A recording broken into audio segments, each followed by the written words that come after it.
We had the local PQ. Yeah, some of us did awfully. Well, I was going to ask you, Toby, how did you do at local PQ? I don't want to talk about it. Okay, good. I made my first top 8. I was really pleased. I'm really proud of you. Until John. I got slaughtered in top 8. Yeah, well, I hear the other guy got really lucky. I think so. I think he did.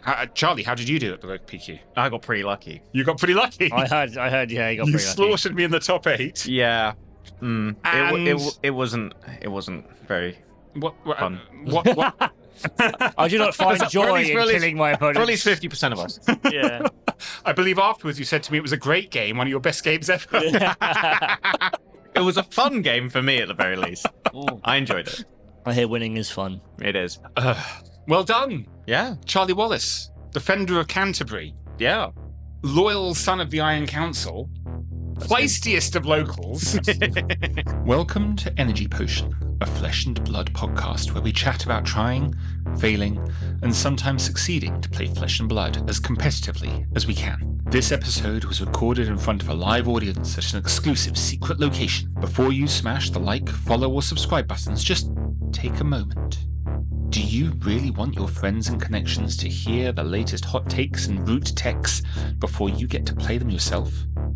Who gave me that one? I enjoyed that myself. It was John, that one. and then someone else edited it so it was spelled incorrectly, and then I just couldn't handle looking at that anymore, so I changed it back. So it is now spelled correctly. Feistiest of Locals, winner of our first ever local winner of our local ProQuest. Yes. So hence the moniker of Defender. Yeah. First time. Not because you block a lot. That's not your game plan. Well, we'll get to that. We'll very much get to the deck in itself and how maybe it played a lot to Charlie's advantage. But yeah, after having 2 years of ProQuests, RTNs, at least, local CC events, Charlie is our first winner of a CC event. Obviously, Charlie was also our first winner of a skirmish event. He was our first defender. I didn't know this. Defender. So Charlie's actually brought it full circle, having won with Oldham back in the day. I also won the first LL one here as well. That is very true. That is actually very true. So actually, we're letting the cat out the bag here. Charlie wins events, people. Be careful. Charlie has always been. This is one of the things I've been saying for the longest time. If you give Charlie a deck that is actually playable and decent, he is a very strong player. Which is why we almost exclusively make him play Jarl and other crap decks. What the hell? Which is actually something I wanted to ask about, because in this ProQuest season, we've been going to Armories, and you are the person I think I've played at every Armory this ProQuest season. Like, we've been paired somehow. We've been paired a lot. We've been paired a lot recently during this ProQuest season. And you've been playing Dory. Yes. All ProQuest season, every Armory I played into, you've been playing Dory. Yes. Why'd you change? I got a Riches of Troppeldarny. All right, fine. That's entirely reasonable. Different reason. Dory feels has no game plan really into a lot of the Earth Heroes, I feel, personally. Especially if I'm playing the Dawnblade variant. Yes. Because if I'm playing a Dory list, I'm not playing some wish-washy, I'll have a Decimator in the sideboard. No.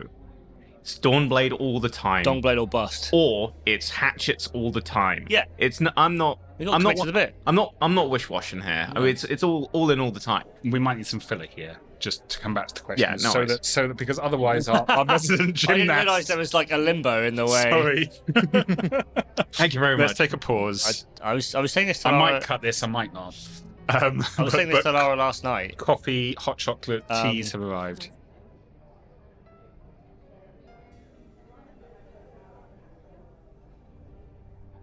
Right, yeah, refreshment break over. Yeah. We were talking about Dory. And we why were talking not about Dory. Feels like you don't have much more of a plan into the Earth Heroes, because if you can't hit, you kind of just fumble. And there were 4 Verdances in the room. There were 4 Verdances in the room. And they all made top 8. Yeah. And you were not happy about this. I was not happy with that. Despite actually beating 2 of them. Well, I beat one of them beforehand, and I got very lucky in that game.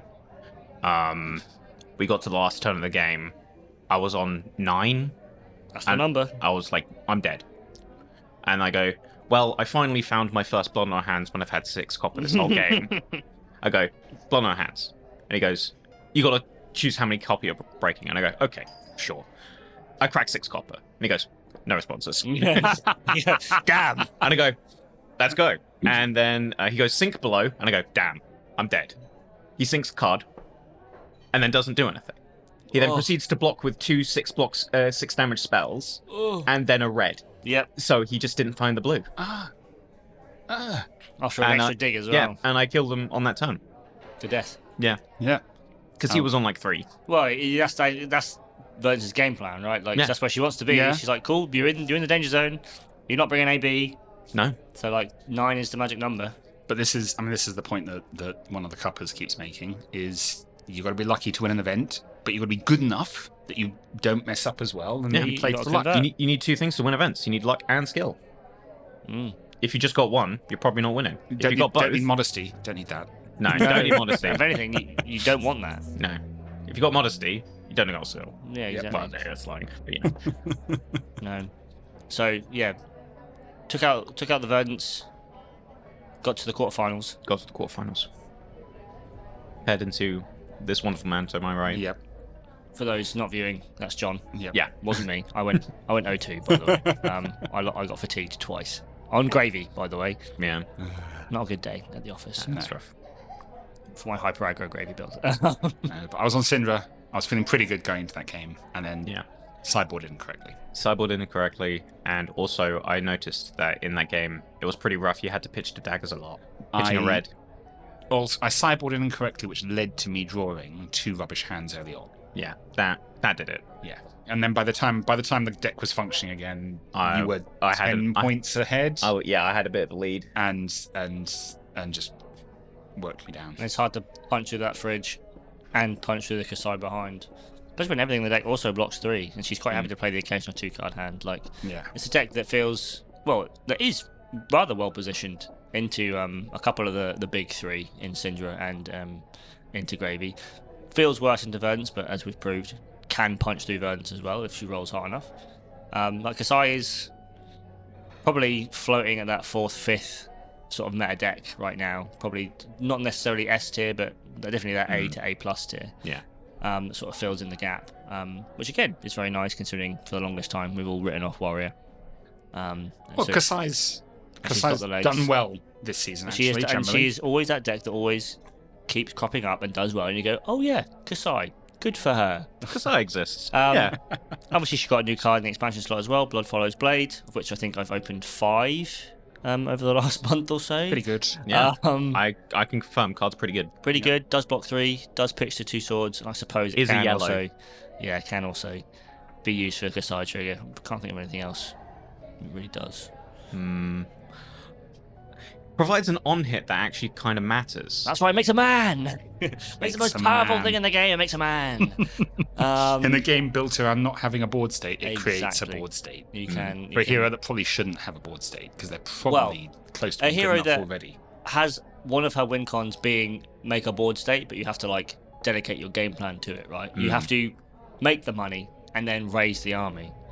But now you can just be like, oh, yeah, I'm going to recruit Jerry just quick, just on this combat chain. That's actually annoying for me because as Syndra, you like seeing Jerry. Jerry's fun. Jerry says, "Please hit me." Jerry says, "Yes, I will take 3 damage, but I will send back 6 as a result." Yeah, I'll kick you back a little card off the top. Which you don't hate, but again, any 3 damage that's going at an ally, but you've got to be in that position. It's not going at face. So. Yeah, the Syndra position of being ahead.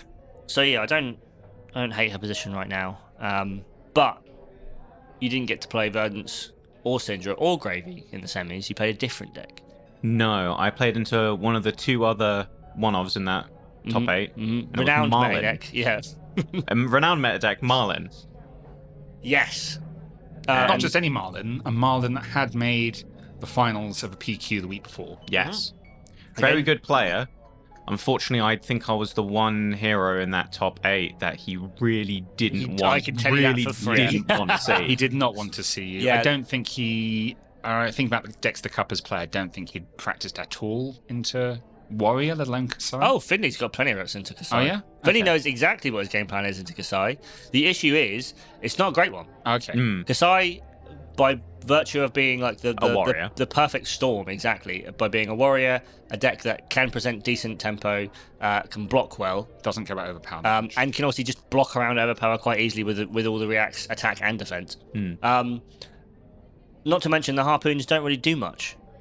Like the only harpoon that's really going to have any relevance is going to be, I think, is it Kraken? Kraken that finds the non-attacks, and you can just block with your one non-attack in hand. The reds and blues matter, but the reds can hit, the blues can hit. But again, you're so if ever there's a harpoon that has a relevant on hit, you're quite confident in either your fridge or your reacts being able to cover it. that you can block it. And then as soon as it doesn't have a relevant on hit, you're like, well, I can trade you damage quite handily, because this is the thing. This Kasai list, and again, we'll get to it in a little bit, was incredibly aggressive by the sounds of it, and had the potential to really push these numbers and really put the screws on these decks. And it's something that the cuppers were saying after the event, being like, well, if we would have known how aggro Charlie was going, we probably would have boarded differently. And that did very much play to Charlie's favour, as we proven, as he did end up winning that game. Because the game plan that usually Finley comes to and Marlon comes to against Kasai is fatigue. Like, you fatigue the Kasai because you get to a loop in the end game where you get to loop Tropaldani harpoons, and you get to constantly just keep firing a harpoon for 2 until they run out of cards. Yeah. And he's done this multiple times across all the ProQuest this season. Like, there's been loads of Kasais that he has taken to full 50 minutes and got, because again, a lot of Kasais who haven't played into Marlin will come in and go, well, I'm going to bring in all my D-reacts, I'm going to play as defensively as possible, so that whenever there's a harpoon I need to block, I can. And they get to this end state where they can't quite finish the game. Because again, despite her being a ranger, she can also block quite well, Marlin. She's got a lot of 3 blocks. She gets to play a few 4 blocks. Ranger. Exactly. And so he came into this game, I imagine, assuming something similar. Again, Charlie, renowned Oldham specialist, assumed to be a defensive player. And obviously flipped the script a little bit, came out of the gates like a bat out of hell, and really put the pressure on Finley. And again, he didn't draw as hot as you'd like. Charlie was, again, the chosen one on the day, so drew pretty hot. Ends up being quite a rough one. But again, you have to play the game still. Like, there are no games that are set, especially in this meta game as it stands right now.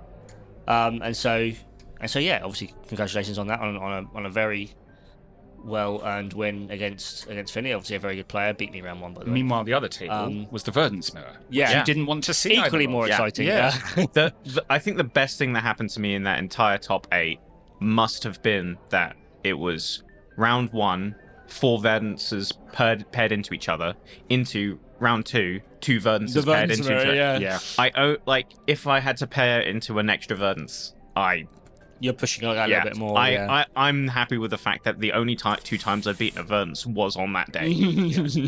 Yeah, that's what matters. Well, and that does bring us to our final. Yeah. Where you were paired against a Verdance. And not much choice at that point. Not only a Verdance, but the other cupper of the top 8, Ryan. The Verdance. Ryan, who the night before was contemplating, maybe I'll just throw it in and just play Syndra, and then we were all like, no, come on, just play Verdance. And it obviously paid dividends.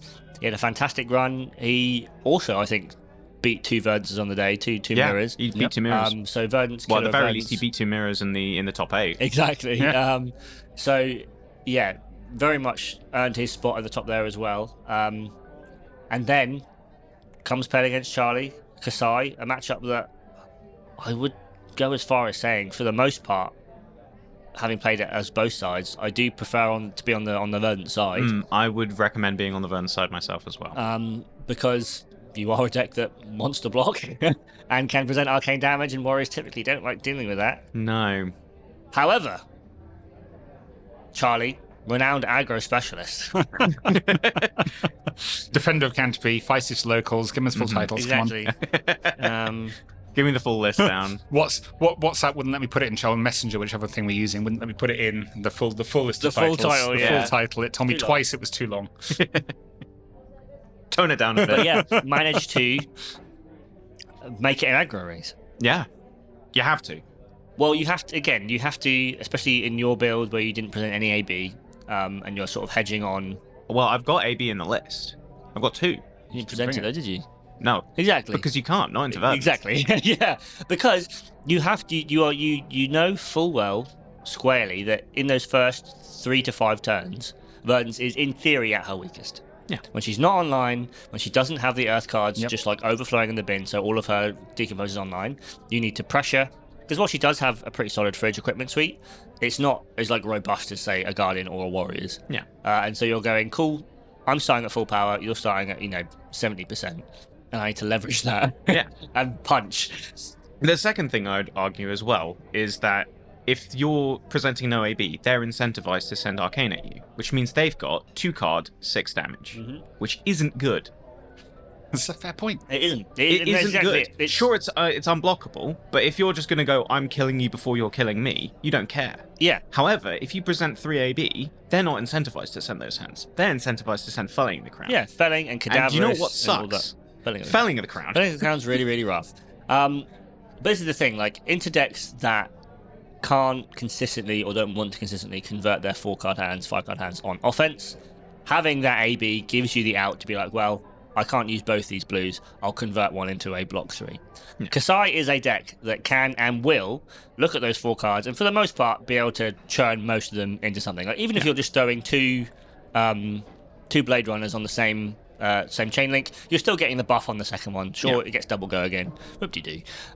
If you don't have that kind of hand and you just draw like Unsheathed, Blood Follows Blade, all that kind of stuff, and you get to like tank one into the arsenal as well, or convert them into the Vigor with the Grains as well, like you're always able to use your cards relatively efficiently, I'll say, on Kasai turns. And so you don't need that AB because you're going, cool, well, if you are just going a 2-card 6 into me, having assumedly blocked 6 or maybe blocked 7, you're converting 4 cards for 13 as the Verdance. You get to go, cool, well, if I can do more than 13 with my 4 cards, I'm in a good spot. And she can do that. She can, like, you have to do a good amount more than 13 a turn, I'd have to say. Because you have to punch through. Because you have to punch through, but you also have to be at enough of a life lead that when you get to the I'm on 9, 10 life... That's exactly that it, yeah. You have to do more than 10 extra damage over the course of the game. Verdance gets that extra turn, so you're really, presenting... Yeah. You have to be ahead.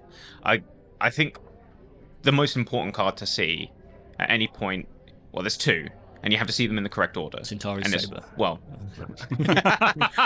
you left would and right. You would hope to see them both at the start of the game, but no, it's Riches of Tropeldani. Yes. And then Raisin Army. Yeah. Yep. In that order, because Other way around's not as good. Not as good, unless you can Arsenal it. But you don't really want to Arsenal too many cards. I hear that she does have a degree of Arsenal interaction. Just a little bit. But it is a matchup where you sometimes have to take that risk in Arsenal. But yes, making gold in that matchup is tough because you activate Kasai and go, if I hit, I make a gold, and Verdance says, yeah, if you hit. So Tropeldani giving you that guaranteed 1 of gold. Yeah. Obviously, if you can make 2, fantastic. But even just the 1 man turns it from a nice little old-fashioned 1v1 to a me and Jerry versus 1. Yeah. And Verdance, renowned for being quite unable to deal with allies unless she boards into it directly. Yeah. He's probably sticking for a little while. He's sticking around for a while. In that finals game, I made 1 gold off of Kasai, 1 gold off of Riches of Tropeldani, and 1 off having Crown of Dominion at the start of the game. Pog. So Raisin Army made 3 dudes. 3 Jerrys. 3 Jerrys. 3 whole Jerrys. I mean, and if you swung with your sword that's a and gang. have go again, that is a gang. Your blue's converting for 9 damage. Yeah, it's really good, turns out. Yeah, who'd have thought? Who'd have thought? 1 blue, 9 damage. Pretty good. Yeah, Florian out here going, I can convert my blue into 5 damage. And Kasai's like, hold my beer. Check this out. Check this out. I've got go again. So, that gives you a bit of a clue as to how Charlie won. Charlie did win. He may have spoiled earlier on in the episode. So I have to say, that win was one of my favourite wins in a while because of the card that I used to win. Did you see the finals? I think I was coming in and out of the room, so I didn't see the exact final turn. Do you mind if I spoil it for both you and also the people listening to this? Yeah, I think that's fine. I think if they're going to watch it at some point. You can take a minute's break now. It is available on Cup of TCG on YouTube to watch. Wins. We've already spoiled your wins. But if you want to know what the card is... Yeah. Place your bets now. It was a card that a bunch of other Kasais were like, I'm not a fan of this one. I'm going to run a different blue that gives go again. Instead, or they were on provoke. I do like provoke. Provoke because it's pretty good into Syndra. But I am on blue overpower. And on the killing turn, what a classic. I played 2. Double overpower blue. Well, because I drew a couple of extra cards. They were all blues and overpower. Obviously, and I was like, what am I doing with this? Yeah. And I was like, well, he is on 3 life. He did have 2 D-reacts, but I was attacking for enough to kill him. And he was like, okay, D-react. And I was like, blue overpower. D-react from hand, perchance? Yeah. Interesting. And then he went another blue D-react. And he was like, he was looking pretty happy with himself, like going, damn, I managed to dodge this blue overpower. That would have been embarrassing. Unfortunately for him, I had the second blue Behind overpower. my blue overpower, I had a smaller, smugger blue overpower. Exactly. Which managed to push that through. And obviously blue overpower being from one of the most broken, powerful sets. Welcome to Wraith. Welcome to Wraith. Again, my boy, my child. This entire time, Warrior players complaining that Warriors have no good blues. It's like, well, those 2 and right I've there. been pointing at blue overpowers this entire time. It's busted. So, again, a very well-earned win. Obviously, Ryan played very well as well. He did. Throughout the entire season as well. Actually, he's been playing very well. Same for... Turns out, very good player. Yeah, who'd have thought? Who'd have thought that Ryan, one of my nemesises for ages because of just how much he beats me a lot of the time. He wins a lot. He does win a lot. He does win a lot. Does win a lot. Again, while obviously he didn't quite get it this time, obviously I wouldn't, if I was a gambling man, I would bet on him to do very well. I would have bet on Ryan. I did bet on Ryan. And I was looking at my hands and going, damn. Damn, I wish I lost my Ryan. money. Yeah. No, I wouldn't be surprised to see Ryan and some of the other couples do very well at Edinburgh this weekend. Time really is flying. Yep. And then come RTN season in the new year as well. I wouldn't be surprised if they did well there as well, because they're just going strength to strength. Well, that being said, actually, are you planning on doing any RTNs, or just going to win the local? Just win locals. Just win the local. Yeah, that seems to be my my niche. I played 5 ProQuest this season, John. I made 0 top 8. Top 8. Charlie played 1. To be fair, that's not like you. I feel the answer is play more Reiner. I think genuinely, like into that room, Reiner. I tried to play the best deck in the format. What I thought was one of the best decks in the format. I told you. I should just play Reiner. I'm not the only one that told you as well. Well, that's true. Like we were sitting here a week ago. I was expecting you to turn up on Reiner after that talk about Gravy Bones the night. Well, for me the night before on the podcast. Yeah. And then. Because you were talking about Gravy Bones or Katsu, and I was like, "This is obviously a psyop." Well, I mean, I was talking about Reiner. You were, but like he was talking about Katsu and never Gravy Bones to me. I should not talk about Reiner and then play Reiner. I thought you was like deliberately psyop. Well, if there's any consolation for the foreseeable at locals, if I was going to Edinburgh, I'd probably play it there too, and especially after the Army deck comes out, I will be 2 weeks playing Reiner. To the point where. Maybe come RTN season, if I can hammer out an 80 that I like, I'll revert to old habits and swing club a little bit. Because I do think, while Gravy is incredibly strong, and obviously the potential to be the best deck in the room, you have to be him. You have to be that guy. And I think you've got to have the dog in you. Scuba, I don't think I do have that dog in me is the problem. I think just the way that I play the game and the way that I see the game just doesn't line up very well with board-based class. So your lesson learned from this PQ season is just play Reiner. Is maybe stick to what you know. Go clubbing a bit. Fine. Yeah, sometimes it's important to go clubbing. I mean, I also think I'm just going to lean more into Brute as a whole. I've sort of wrapping up my play sets for Tough Nut and for RKO. I think I will maybe dedicate myself to the Savage Lands more fully and go full Brute mode for maybe a year or so. I was really pleased. I was really pleased with my PQ season. I played 3 PQs. I made 1 top 8. But in each PQ, I only lost 2 rounds. And at least one of those rounds, one of those rounds was to the eventual winner. Exactly. Like every PQ. Which is everything you can I ask lost for, to really. the eventual winner. Which is at least something. Good. Yeah. It's pretty good, right? If you're going to lose to the person who wins the thing. That means, in theory, you're the next best bet. Basically, yeah. Well, it's... And again, like first one, was, what was it, Spellbound? Spellbound, round 1, into Callum on Puffin, who'd specifically chosen a deck to beat To me. eat Syndra, yeah. Specifically me. Specifically John. you, Specifically not me. Syndra, Not John. Syndra and John. Jamel, specifically me. Perfectly tagged into He'd John. specifically teched just for me. So, and you And he went on to win the whole thing. went like, was it 3-2 in that one? I went 3-2 in that one. And then the next week... The next week, I also got as far as you could in Swiss before you lost 2 rounds and didn't make it. But I think you did marginally better. I did do better because I didn't lose round 1 into You didn't Callum. lose round 1. But I lost. In fact, it was the last game there that I lost, where I lost into the gentleman who won it, who was playing Florian. Yeah, so lost technically close to a winning in. Yeah. Almost guaranteed a winning in on that one. And then obviously this week, made the top 8. Not just made top 8. I went 4-1 Swiss. Went 4-1 in the Swiss. Like, so in theory, so you were... I was 4-1 in the Swiss as well. Who was the highest seeding? When was your loss? I was 4th seed. Yeah, because your loss Charlie was 5th seed. My loss was round 1. won into Josh and Florian. Yeah, Yeah, on Florian. Rough and- matchup. Awful matchup. Again, I said I should have played Florian. But I didn't, and that's fine. It's important to have convictions and follow them. But you then, yeah. So if we had one this week, Which, to be fair, there is one in Lille. But that's a bit of a car ride, John. it's a bit of a car ride. I've got to be back in time for bonfire night. It's a lot.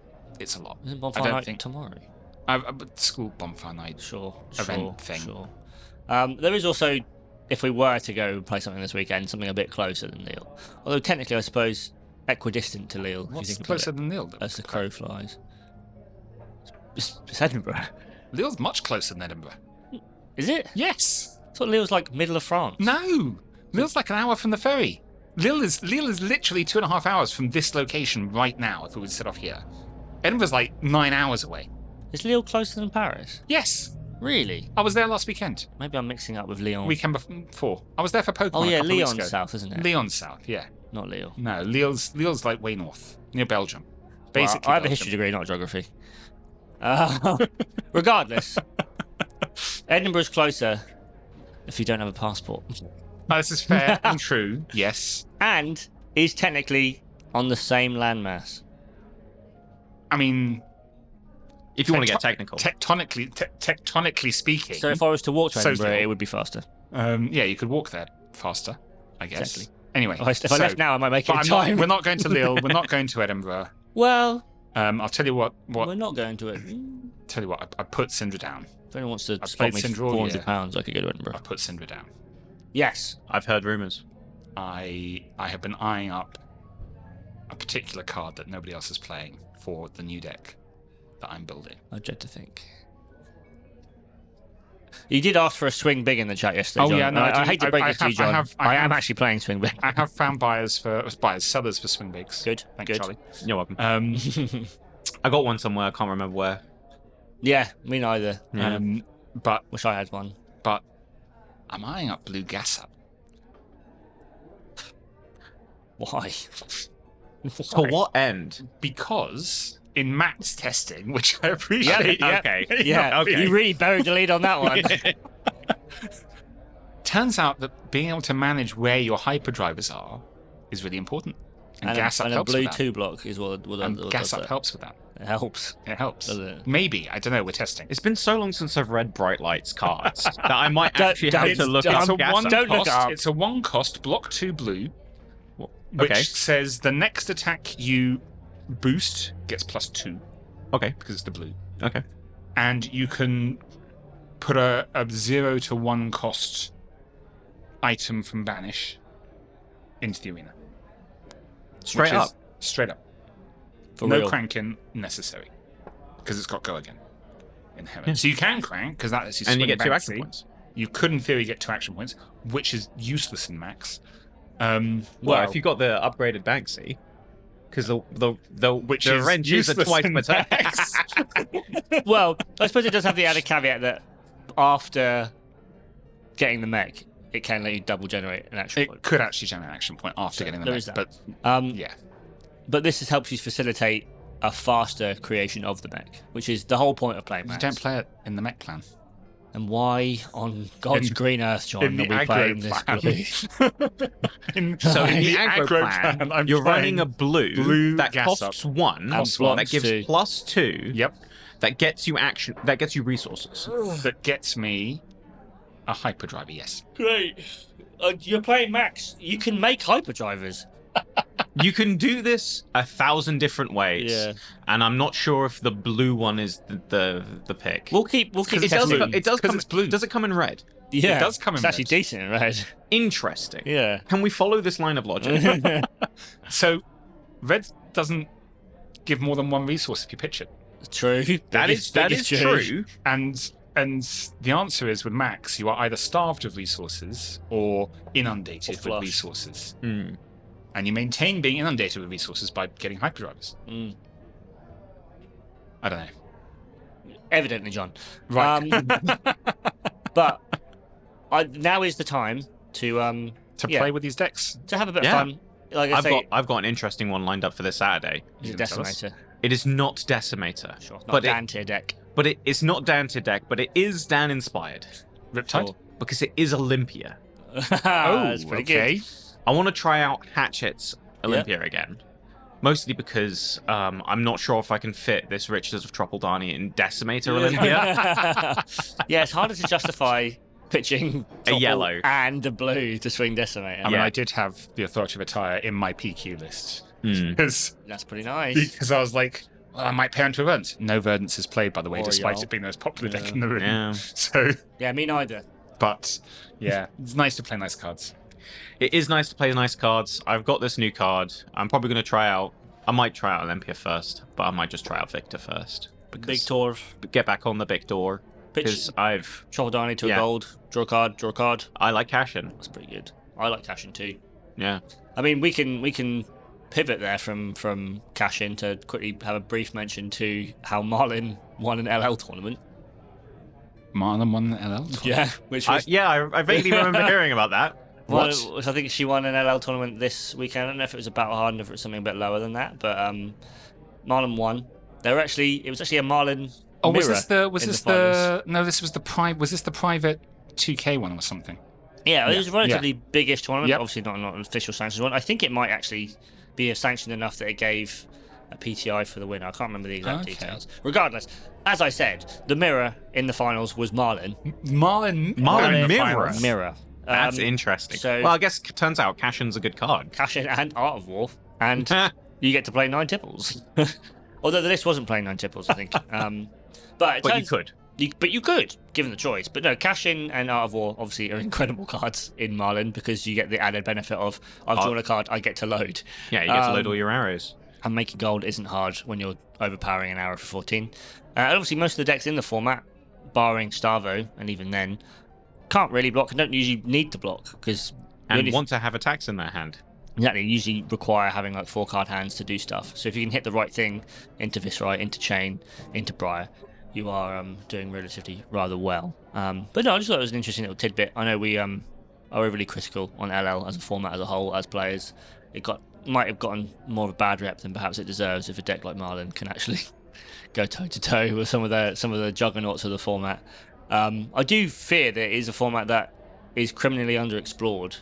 And now because of the way that it's Being perceived. perceived and the bad rep it's got, and obviously the fact that we do think, like we were saying last week, Sage might be kind of coming in to replace it. It never will get its full time in the sun and being explored. But that being said, in theory, it won't actually go anywhere. Well, they can't because they need some sort of format to play cards that you can't play elsewhere anymore. I think it just goes back to the drawing board, and maybe in a year or so they come out and go, look, we've done a full new ban list, a full new way of approaching the format. Let's try Revamp. again. Yeah. Run it back. Run that shit back. So yeah, that was an interesting little thing that I saw this weekend on the way. Well, it was technically yesterday I saw, but very, very interesting. And proof that some of these heroes from these more recent sets that people are writing off do have legs.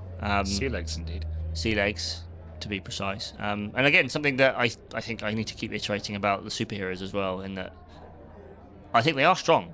I got paired into 2 KO-handed cheats at the PQ. Yep. And one of them absolutely absolutely steamrolled me. I think Absolutely Underhanded Cheat steamrolled me. is definitely a deck to look out for. Back to back Yeah. presenting 18 turns. Well, presenting block 6, send 12. Yep. It's not funny being mocked, is it, John? No, it wasn't even mocking blows. They not were just funny a at all. big bully. They were just a big bully. Big mean bully. I thought I was safe in the mocking blows because I had more. I intentionally worked to have a higher life total. Didn't help me. No, because they can just boo themselves. Yeah, because apparently Have a there's little so bevy. much booze in the deck Mhm. that it doesn't matter. Or they attack you for 5 first. Yeah. And you go, oh, but that does damage. That would bring me to less life than you. Yeah. And then you hit me with a mocking blow. Truly, a game of sequencing.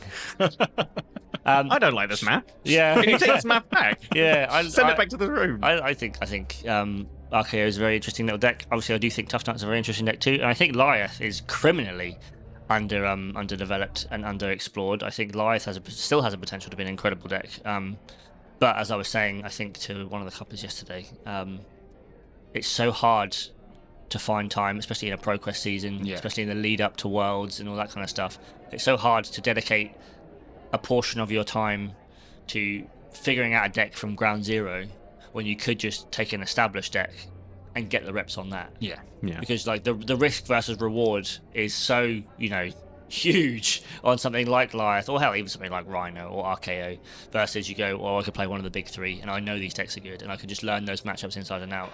And on a good day, I could Which is what I tried to do with Syndra, and it's worked, right? It's my. And again, John, with more time, another event. I think one more event and of this format, and I've got it because I'm so on top of everything that deck does. So it's as ever, the greatest enemy to all of us is time. More time to do anything, and you can, in theory, get there. And time is what we have now. We do have time. We've got a bit of time to play around. However, the RTN season is, let's be clear, in less than 2 months. Yeah, it's actually like in 5 minutes. It's actually crazy. It's less than 2 months. And it doesn't help that we've gone from the last week of this season, and we're going to be the first week of the RTN season. Exactly, but 2 months before the start of this season, we were saying now is the time to lock in. Yeah, I did say that. If we follow that logic, as we were sitting in this room in the secret location. Welcome to the secret location. John, it's great to be here. I wanted to play the bad decks for a few weeks. No, but Vinard's going to be good. So actually, you have a good excuse to play Vinard because Vinard's going to be good. Legal. New blue 6. Great. I mean, that's arguably the best. You can take my current Rhino build, put the new blue 6 in, and it does probably gain. It might go up a whole rank in Power Level. Yeah. Purely because you're like, the chance of me missing on a draw discard have just dropped exponentially. What's above S tier, Toby? How can it go up a rank? Eugene is actually above S tier, it's true, but I'm not quite there. And you take the new Red M, the one that can go again and gives the next one +2 if you haven't got a chest and you beat chest. That is fighting for some other red slots, but that's also pretty strong too. And you can just add those 6 cards, take out 6 worse cards in theory. The cuppers were locked in before 8 weeks out from the PQ season. Yes. And okay, only one of them won an event, but they all did well in the events they went to. And the one who won an event is now maybe Syndra's strongest soldier. Really? Yeah. Yeah. He's actually so excited to play Syndra at the Battle Hardened. Don't blame him because Syndra's so good right now. Is pretty fun. Syndra is fun. He's so excited that Ryan is also now contemplating playing Syndra. Well, if they want to call me for any advice or tips, I'm more than happy. Well, maybe because in addition to having your help, he does have my entire Syndra deck. Yeah. But again, playing good decks is fun. Don't get me wrong. But I do want to play Tough Nut. Tough Nut is also very fun. But this is what we saw with the Marlin. Like, Marlin's a good deck, but not A or S tier by anyone's estimation other than Finley's. Well, I'd give it a It's a strong deck, but there are lots of strong decks. Tough Nut is a strong deck at what it does. Like, if you can work that out and bring it to an event where nobody knows what Tough Nut's doing because nobody's playing Tough Nut. The downside with Tough Nut is the fact that wizards do exist. Yeah, his worst matchups are wizards and board-based decks. And you look at the top table and you go, that's a gravy and events, actually. Okay. And also, Syndra kicks the shit out of him. Yeah. This is not true, but It's definitely Syndra favoured. It's pretty true. I don't think Syndra kicks the shit out of him. I think if it's definitely Tough Syndra Nut favoured. misses one swing of the rock, which is very Oh, possible. you don't play rock in Syndra. No, you don't. You have No, to play club. you If gotta you're play playing club. club, Yeah, you're yeah. already doing a lot worse because you're swinging for 4, not 7. Well, yeah, it's true. But you miss 2 rocks in Syndra. You miss you'll miss you 2. miss 1 rock, you lose. Well, and that's it. You miss 1 rock. Whereas you can swing club every turn. Tested it a fair amount. I do think it's pretty interesting. Obviously, I've got a build. Jess has a build. They're very, very different builds. There's lots of ways to build Tough Nut. I thought There's Jess had 4 builds on chat the other day. yeah, exactly. There's like a full blue build. The Meax build is the pivot in between rock and club. It's pretty interesting. Like 5 is more than 4, so it makes sense. And in a deck like that, when you're playing into Syndra, you're not going to burn through your deck before she is, so you can get away with that. I don't hate that either. I do miss not being able to intimidate when I discard with Ravenous, so pros and cons. But also even just like playing stock, what I would see as stock Tough Nut, being able to block well and being able to go like, oh, rock for 7, like block 9, rock for 7. That's just good numbers. I just love good numbers. So I kind of want to do that too. And there's some old decks in the back pocket. I do want to crack out Olympia again once I get its full set of equipment suite through. I want to give Florian another dabble. I did give him a try the other day, and he's pretty fun too. I still got all of Verdance just sitting there. I've got the Light of the Leaves and never sleeved them up. Maybe I should have played her this season. So there's lots of decks I want to play, but again, there's the little voice in my head saying, "Well, it is RTN really, really soon. Just locking on 100 games a week on Rhino, and maybe you get there." Yeah, that's my advice. I wish I could get the cards now. I wish I could have the full. Well, it's in a couple of weeks. When does the deck actually come out? 2 weeks. It comes out the weekend of Worlds, but very importantly, it is not legal for Worlds. It is not legal in Worlds, yeah. Because that would be too strong. Yeah. That would be far too strong. And we'll give predictions on Worlds next week. Yeah, not this week. There's predictions for this week. We're just going to predict who wins. We're too busy who wins celebrating Edinburgh. winning the local PQ. Well, we are, yeah. I've had a whole cup of tea, John. Good. Got another one here.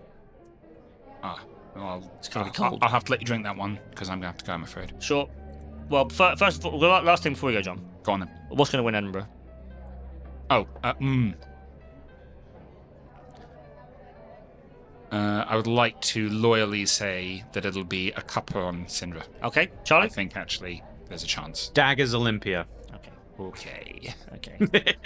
I think it'll probably be Verdance, but I agree with Verdance as well. Rhino, okay, Laura says Rhino, so we're all delusional apparently. Right, that'll do. Cool. Cheers, everyone.